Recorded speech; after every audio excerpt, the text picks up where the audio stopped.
Hello students, today we are going to start height and distance exercise lecture number 4, that is कल अपन ने देख लिए थे question number 22 तक। अब अपन देखेंगे क्वेश्चन नंबर 23। एक बार मैं क्वेश्चन लिख देता हूं, उसके बाद अपन देखेंगे। मेरे हिसाब से आप सभी ने क्वेश्चन नंबर 22 तक आपके नोट में कर लिए होंगे अच्छे से समझ के। अब देखो क्वेश्चन नंबर 23 क्या है। उस क्वेश्चन नंबर 23 को अपन पहले क्वेश्चन लिखते हैं, फिर पढ़ेंगे, फिर डायग्राम बनाएंगे, उसके बाद उसका सॉल्यूशन करेंगे।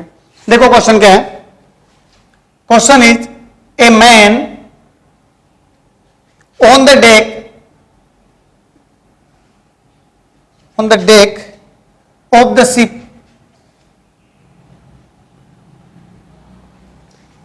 a man on the deck of the ship is 10 meter above a man on the deck of the ship is 10 meter above water level.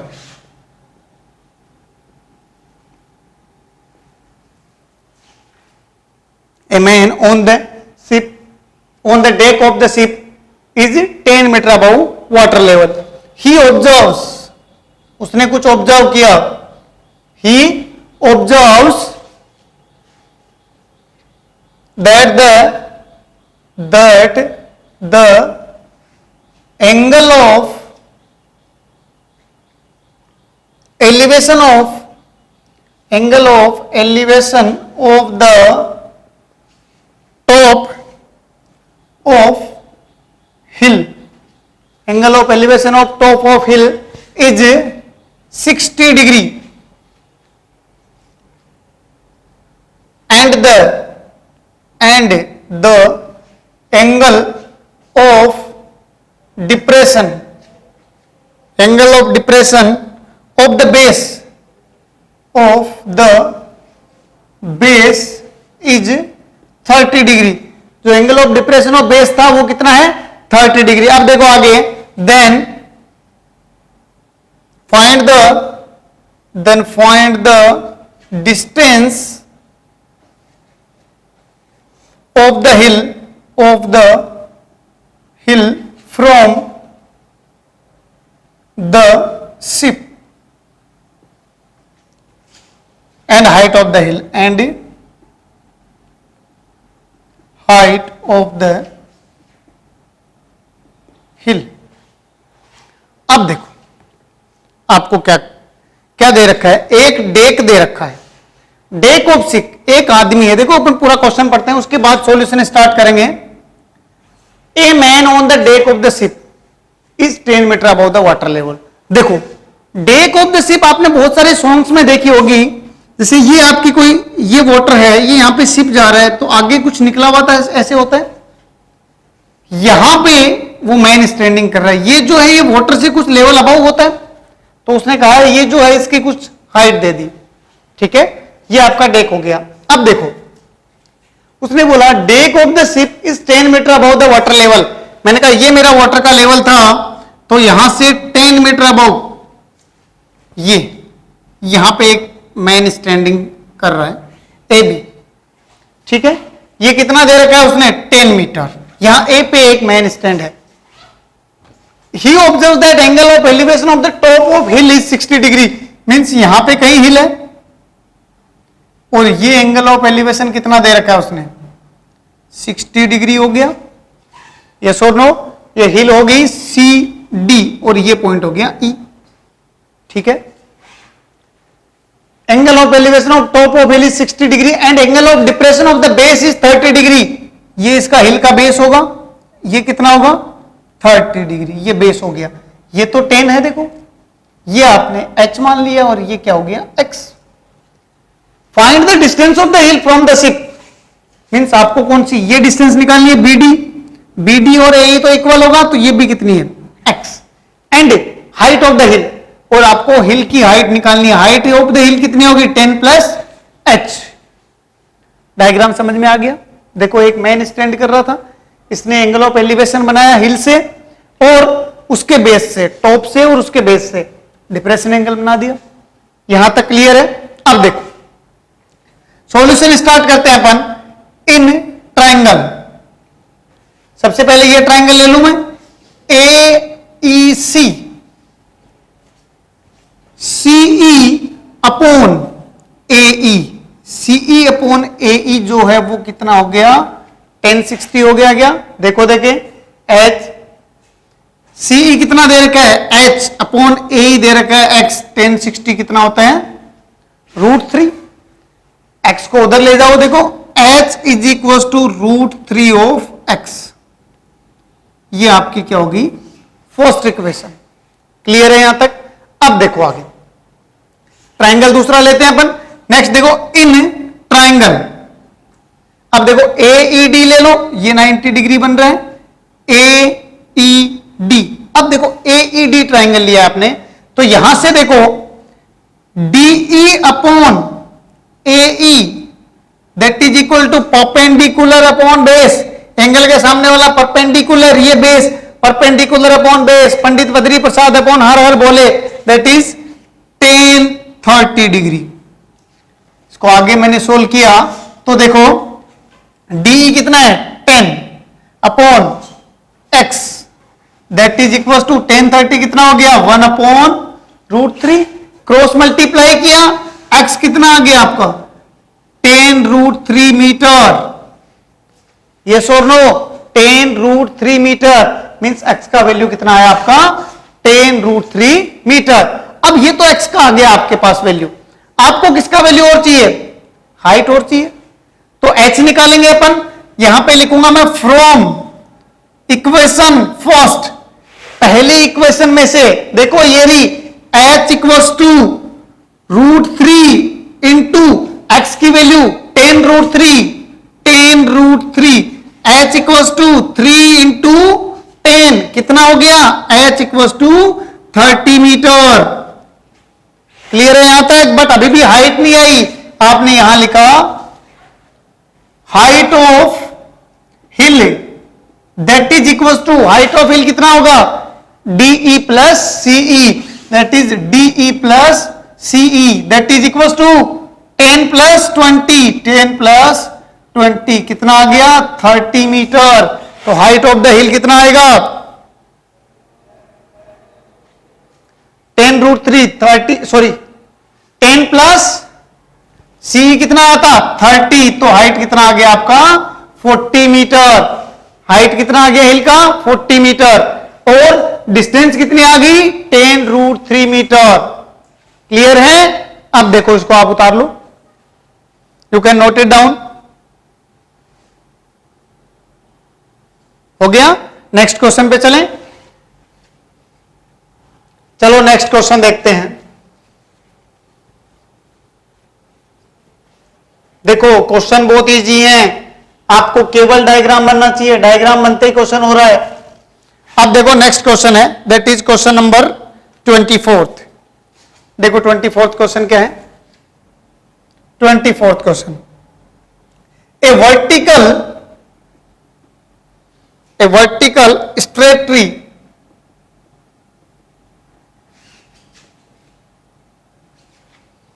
अपन ने क्वेश्चन नंबर 24 कर लिया था शायद ए वर्टिकल विंड स्ट्रीम। ये क्वेश्चन नंबर 24 जो है अपन एक type में कर रखा है। क्वेश्चन नंबर 24 जो है अपन एक टाइप जो अपना वीडियो था उसके अंदर है, तो अपन क्या करेंगे अब क्वेश्चन नंबर 25 बिकॉज 24 ऑलरेडी हो चुका है। अब देखो अपन नेक्स्ट क्वेश्चन देखते हैं that is question number 25। 25th question देखो एक टाइप था अपना स्पीड डिस्टेंस से रिलेटेड, उसी से रिलेटेड यहां मिलेगा आपको।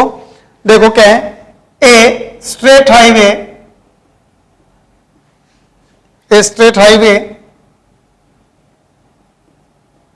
leads to the foot of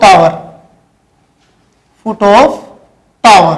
एक स्ट्रेट हाईवे है जो फुट ऑफ टावर की तरफ जाती है। आगे देखो a man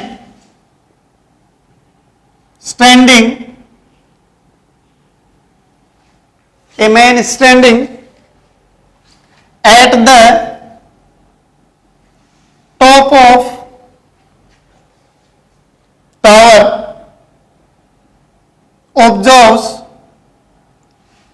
observes a car at an angle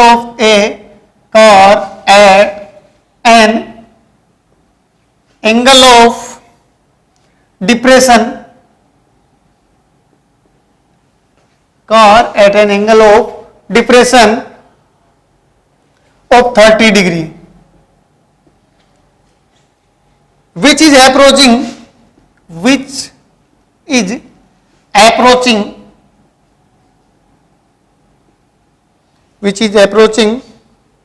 the foot to the tower, the foot of the tower, the foot of the tower. देखो ये क्वेश्चन बहुत लेंदी है बट इसका सॉल्यूशन उतना ही छोटा होगा. Foot of tower with a uniform speed, with a uniform speed 6 second later, 6 seconds later, 6 second बाद the angle of depression of the car, the angle of depression of the car is found to be 60 degree.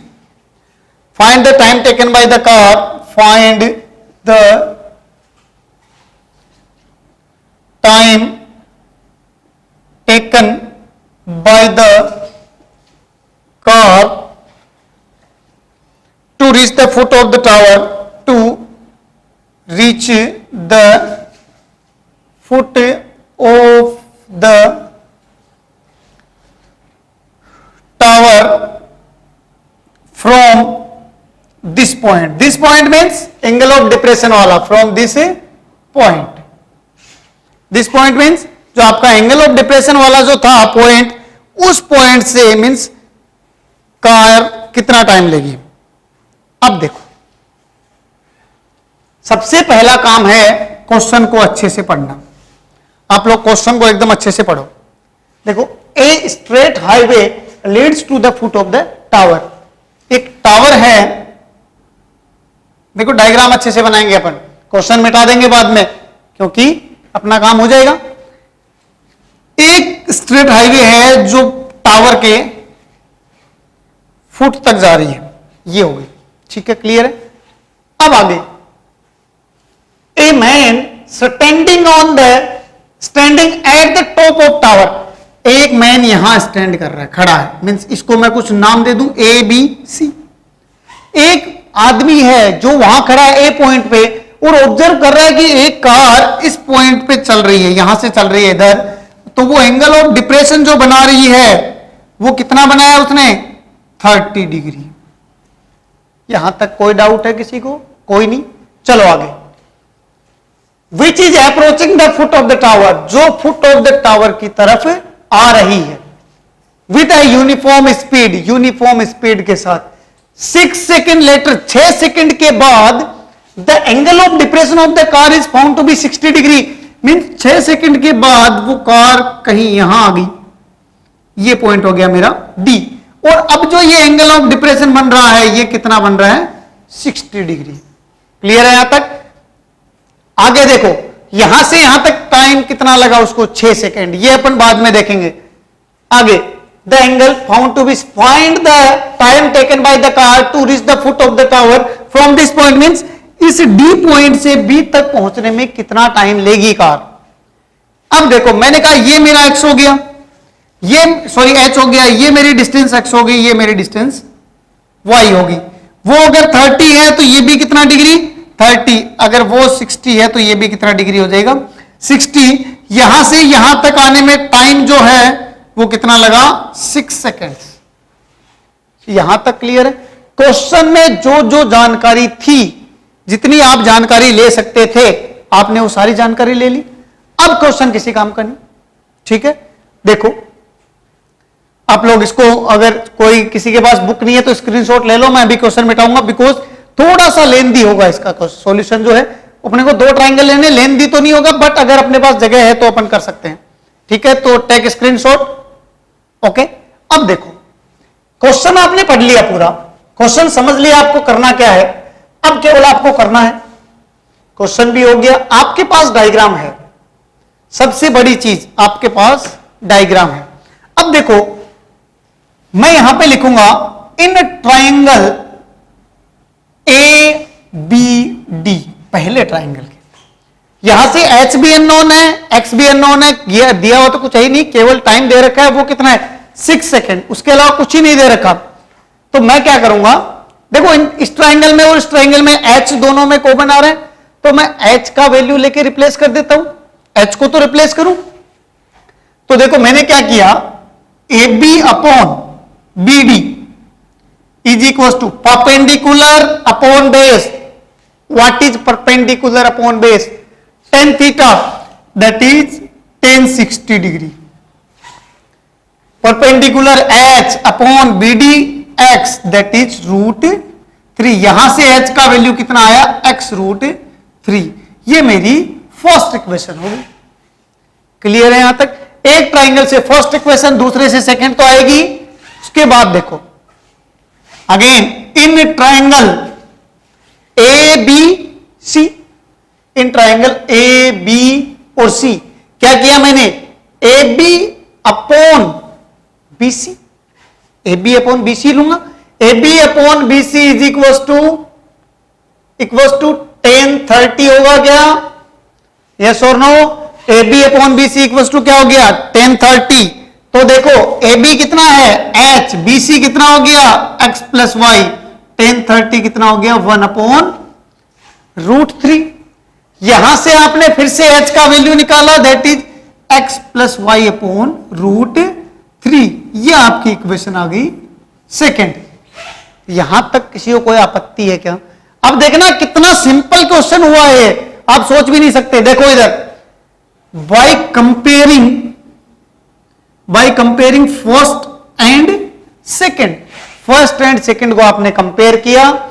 यहां से क्या आया, x √3 is equal to X plus Y upon √3। इसको इधर भेज दो मैं, तो ये 3x equal to X plus Y हो गया क्या, यस और नो? और यहां से 2x इक्वल टू वाई आ गया क्या? अब ये चीज क्लियर है यहां तक? अब देखो क्वेश्चन में ये चीज बोला हुआ है, ये इक्वेशन 3 आपने क्वेश्चन में ये चीज बोली है उसने कि जो स्पीड है वो यूनिफॉर्म रहेगी, मींस जो स्पीड यहां थी वही यहां रहेगी। देखो अब आंसर तो आ गया आपका। यहां y डिस्टेंस में उसने 6 सेकंड लिए, तो x डिस्टेंस ट्रेवल करने में कितना लेगी, देखो अपॉन 2 3 सेकंड्स। बट आपको सोल्व करके बताना होगा। देखो स्पीड दोनों में सेम रहेगी। First from C to D, जब C टू D था तब डिस्टेंस कितना था, distance equals to y। Speed कितना था, स्पीड इक्वल्स टू s, यही था। और टाइम कितना लिया था उसने, time equals to 6 second. Means speed same रहेगी दूसरे केस में, तो यहां से स्पीड क्या आएगी, distance upon time y upon 6 आ गई क्या? ये आपकी इक्वेशन नंबर 4 हो गई, यस और नो? अब from D to B distance देखो, y को मैं 2x x को क्या लिख सकता हूं, यहां से x है तो x को मैं y अपॉन 2 लिख सकता हूं। देखो x equal to y upon 2, तो डिस्टेंस कितनी है, y अपॉन 2। स्पीड कितनी है, y/6, स्पीड तो सेम ही रहेगी। देखो स्पीड y/6, स्पीड सेम ही रहेगी क्योंकि यूनिफॉर्म है। क्या पूछा है, टाइम, तो टाइम क्या होता है, speed equals to distance upon time, तो ये हो गया distance upon speed, y upon 2 upon y upon 6। देखो ध्यान से, टाइम देखो बहुत जल्दी आ रहा है, 6 upon 2 that is 3 seconds. Time क्या है आपका, 3 सेकेंड। ये वो था जो आपको नोटबुक में करना है। देखो आंसर तो ऐसे आ गया, x और y में रिलेशन आ गया कि x जो है वो y का हाफ है, तो x डिस्टेंस ट्रेवल करने में भी कितना टाइम लगेगा, जितना y को ट्रेवल करने में लगा है उससे हाफ लगेगा, क्योंकि स्पीड का कोई इफेक्ट नहीं है। वैसे अगर आप इसको ऐसे सोल्व करोगे तो देखो यहां से टाइम डिस्टेंस दे दिया, टाइम दे दिया, स्पीड निकाल ली, यहां भी वही स्पीड होगी जो वहां है, तो यहां वही स्पीड होगी, डिस्टेंस आपको गिवन है, केवल आपको क्या निकालना है, टाइम। सिंपल क्वेश्चन था, लेंथी था क्वेश्चन लेकिन सिंपल था। क्वेश्चन लेंथी था बट सॉल्यूशन सिंपल। ओके, एक बार आप स्क्रीनशॉट या नोट डाउन कर लो फटाफट। ओके, नेक्स्ट क्वेश्चन देखते हैं। देखो next question is question number 26। देखो 26 वाला क्वेश्चन क्या है। Next is question number 26। जो बच्चों को सबसे टिपिकल लगता था वो 25 ही था, बट देखा आपने कितना इजी था। अब क्वेश्चन नंबर 26, देखो क्वेश्चन नंबर 26 क्या है। The angle of elevation, the angle of elevation of the top of a tower from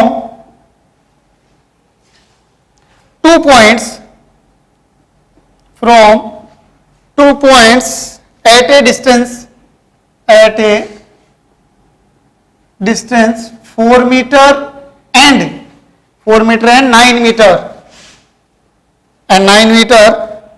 from the base of tower,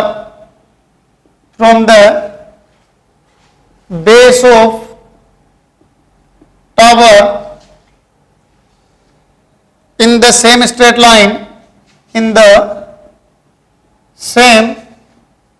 straight line,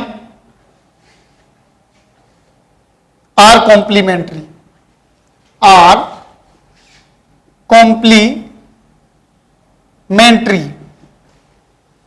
Prove that height of the tower is 6 meter. Prove that height of the tower is 6 meter. देखो same to same आपका जो type था वैसा ही question है। खैर अपन करते हैं इसका सॉल्यूशन, उस वक्त डिस्कस करेंगे। अपन ने एक ऐसा क्वेश्चन किया था कि कॉम्प्लीमेंट्री था, तब ए और बी कोई डिस्टेंस थे और 2 ही पॉइंट्स थे, दोनों सेम ही स्ट्रेट लाइन में थे, मींस सब कुछ सेम है। ए और बी की जगह 9 और 4 लिखा हुआ है और रूट ए बी की जगह √9 × 4 लिखा हुआ है। यही चीज तो है। देखो the angle of elevation of A tower from 2 points, means ये एक मेरा टावर हो गया, यहां से 2 पॉइंट हैं, एक तो ये हो गया और एक ये हो गया, ठीक है। ये मेरा point A B C and D हो गया, ठीक है। इसकी डिस्टेंस जो है वो कितनी है, 4 मीटर, और ये वाले डिस्टेंस कितनी है, 9 मीटर। क्लियर है यहां तक। ये जो हाइट है ये h है, अगर मैं इसको थीटा मानता हूं तो ये क्या हो जाएगा मेरा 90 माइनस थीटा, क्योंकि दोनों क्या हैं, कॉम्प्लीमेंट्री हैं। मैंने इसको थीटा माना, दूसरा क्या हो गया 90 माइनस थीटा। ये डायग्राम सभी को क्लियर है। देखो 2 पॉइंट थे, टावर से 2 पॉइंट बनाए आपने, दोनों की डिस्टेंस किसी की भी ले सकते हो, बट जो नजदीक होगा उसकी कम डिस्टेंस होगी, जो दूर होगा उसकी ज्यादा होगी। अब देखो थीटा आप इसको लेना चाहो तो आप इसको भी ले लो, ये थीटा ये क्या हो जाएगा 90 माइनस थीटा। ये आपका डायग्राम बन गया, किसी को कोई आपत्ति नहीं है। अब देखो अपन स्टार्ट करते हैं इन ट्राइंगल। सबसे पहले आपको पता है 2 ट्राइंगल बन रहे हैं, दोनों को लेना, आप किसी को भी पहले ले सकते हो, पहले छोटे वाले को ले लिया। In triangle A B C,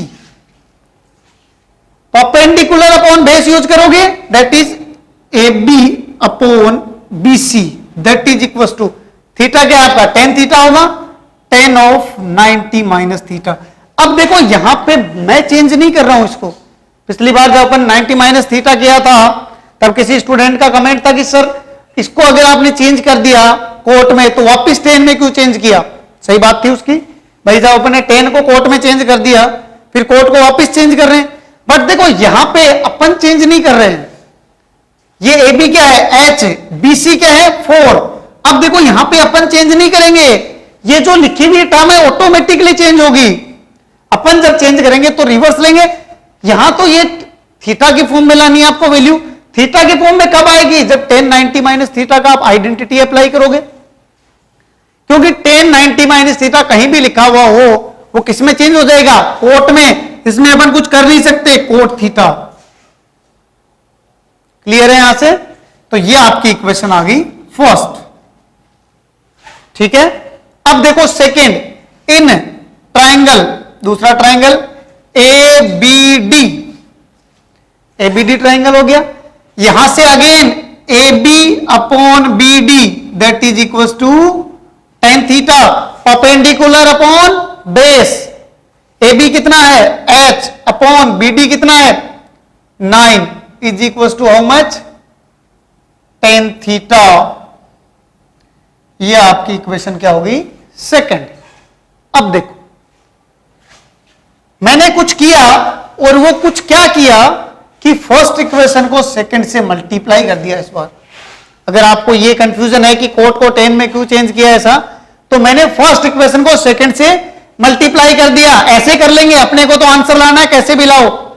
इन दोनों को मल्टीप्लाई करोगे इधर, इन दोनों को उधर।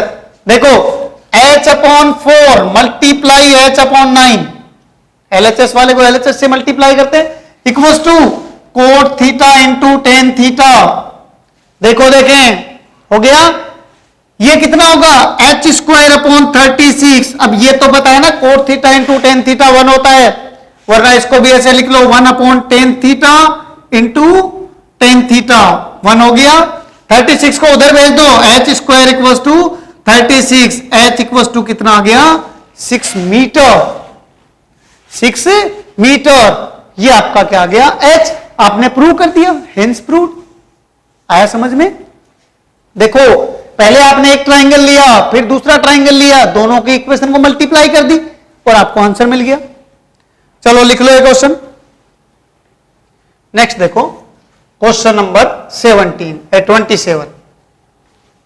एक ही क्वेश्चन बचा है, उसके बाद आपकी एक्सरसाइज पूरी हो जाएगी।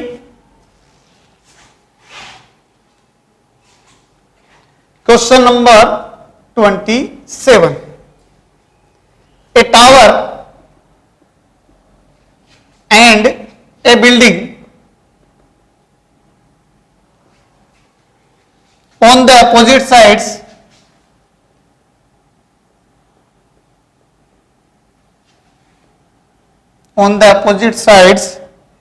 of road are, एक टावर है, एक बिल्डिंग है, दोनों अपोजिट साइड्स हैं रोड के, situated, full stop. The angle of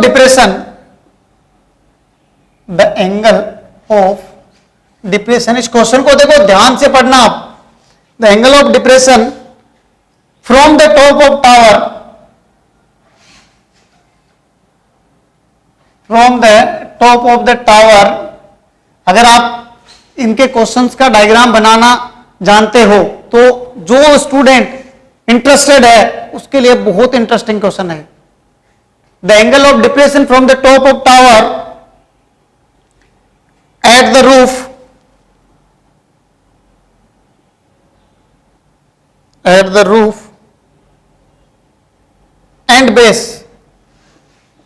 and base of building are 45 degree and 60 degree respectively. If height of building is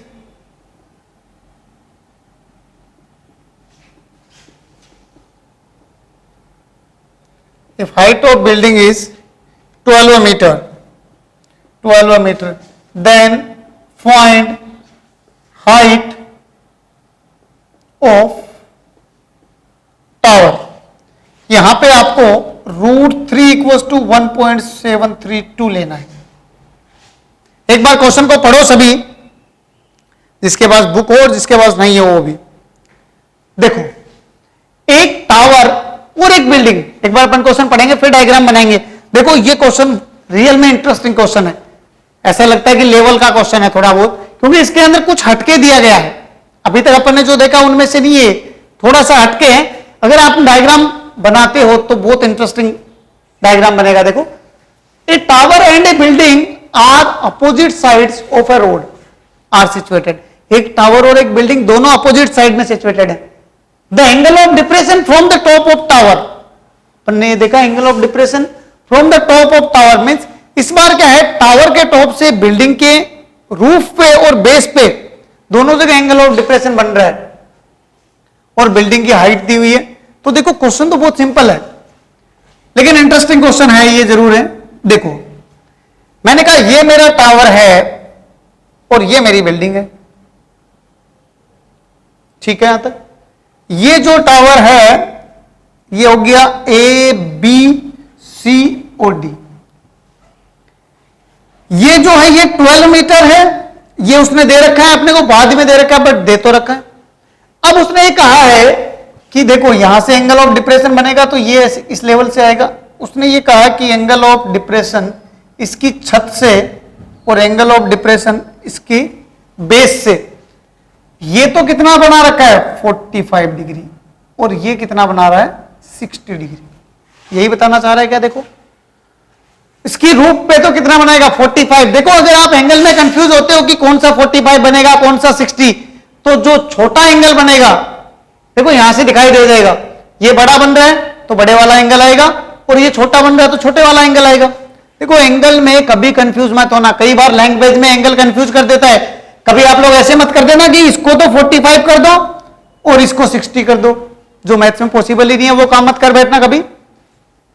but अब देखो ये आपका हो गया क्लियर। अब देखो यहां पे ये लाइन मैं यहां ड्रॉ कर दूं, अगर इसको मैंने ई पॉइंट दे दिया, ये अगर 12 है तो ये भी कितना हो गया 12, इसको मैंने क्या मान लिया h, और मुझे कुछ दे नहीं रखा, ये मेरा x हो गया तो ये भी मेरा x हो गया।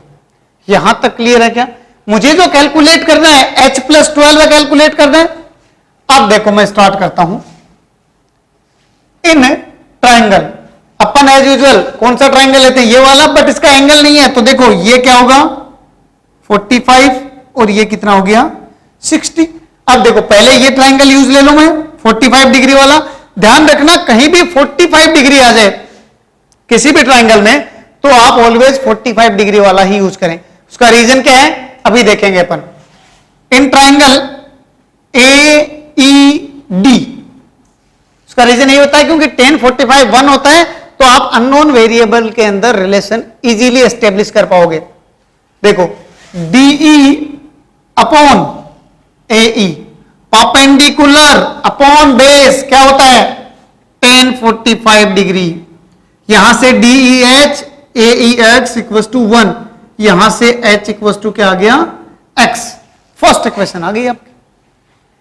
अब देखो अब आप ट्राइंगल कौन सा यूज करोगे, ये वाला बड़े वाला ट्राइंगल, यस और नो।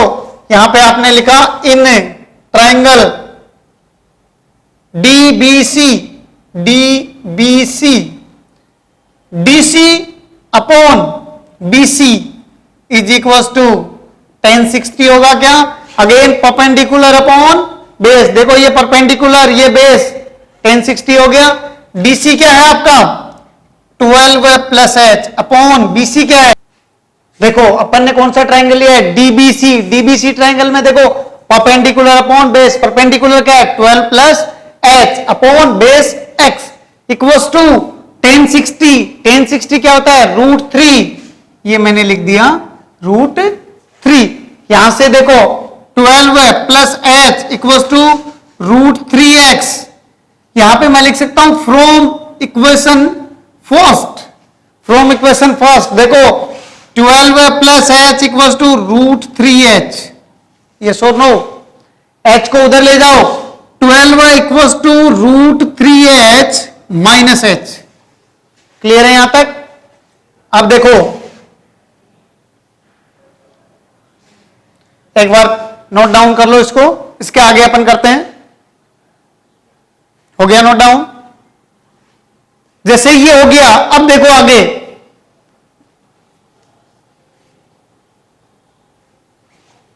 h की वैल्यू निकालनी है आपको। h की वैल्यू देखो क्या आएगी, that is 12 equals to √3 - 1 into h। देखो देखे सही है, √3 - 1 इंटू एच। यहां से h इक्वल टू 12 अपॉन √3 - 1।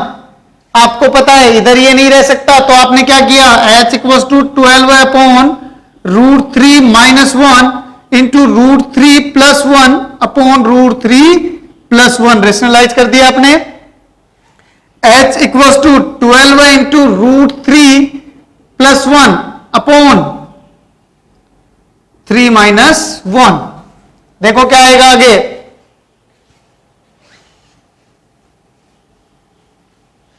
यहां से देखो क्या हुआ, h equal to 12 upon 2 into में √3 + 1, h इक्वल टू 6 हुआ। 6 √3 की value 1.732 + 1 that is equal to 6 into 2.732। ये आपका क्या आया, h। मैंने केवल कैलकुलेशन की है, वो आप भी कर सकते हो।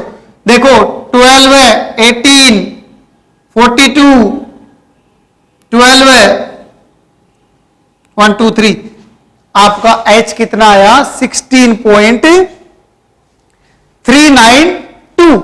अब देखो ये तो h आया, height of the tower, height of tower that is equal to 12 plus 16.392 that is equal to 28.392 metre. Clear है?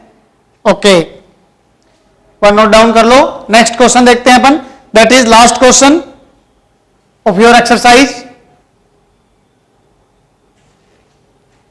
That is 28, question number 28। बहुत सिंपल क्वेश्चन है 28 वाला, तो आप लोग कर लोगे वैसे भी, चलो फिर भी अपन करते हैं।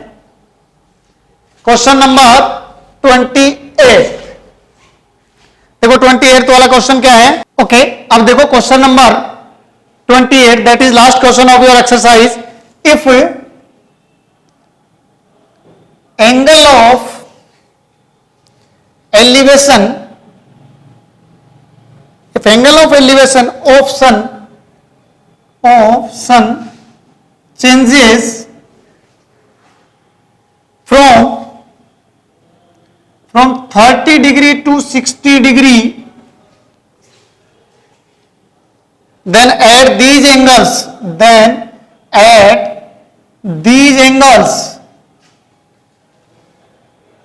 find the difference in the length of shadow, find the difference in the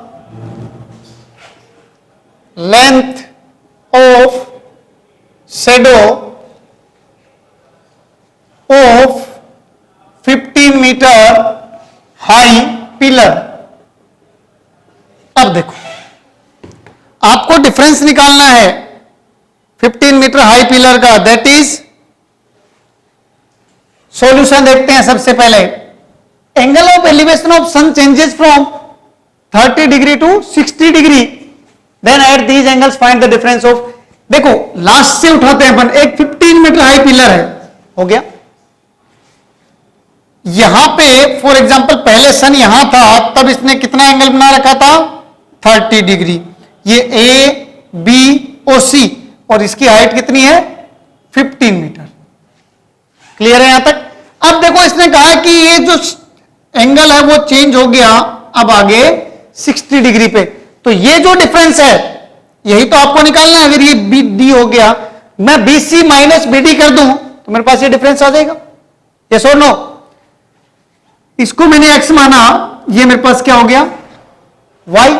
मुझे वाई कैलकुलेट करना है, तो सबसे पहले देखो इन ट्राइंगल, छोटे वाला ट्राइंगल लेंगे आप, ए बी डी।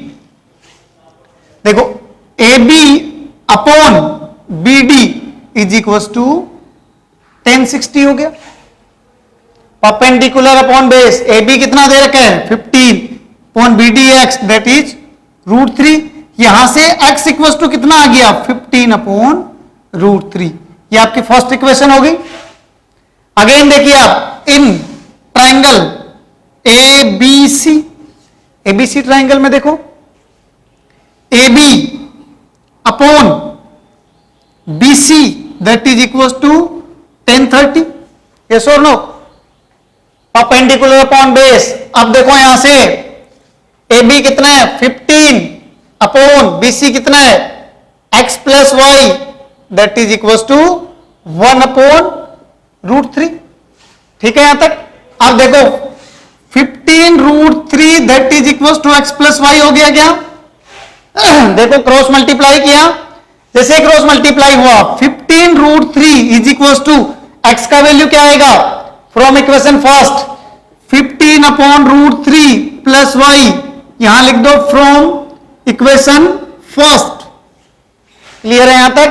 इसको इधर ले आओ, y is equal to 15 √3 minus 15 upon √3, यहां से √3 एलसीएम लिया, देखो √3 से √3 मल्टीप्लाई होगा 3 को 15 से करोगे तो 45 minus 15, y is equal to 30 upon √3।